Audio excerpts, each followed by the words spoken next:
तुम्ही बघू शकता पानाचा आकार दिलेला आहे मी याला।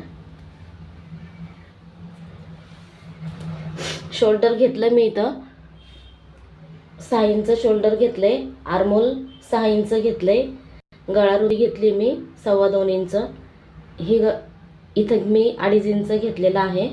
छातीचा चौथा भाग मी 7.5 इंच प्लस 2 इंच घेतलेला आहे। चला तर मी तुम्हाला कट करून दाखवते।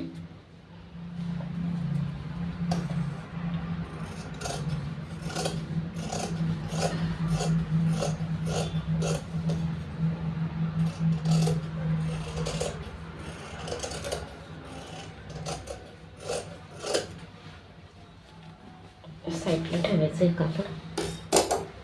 आता कमरेचा भाग इथं मी इथून हे सरळच करून ठेवलेलं आहे, कारण कमी जास्तला कापड ठेवावं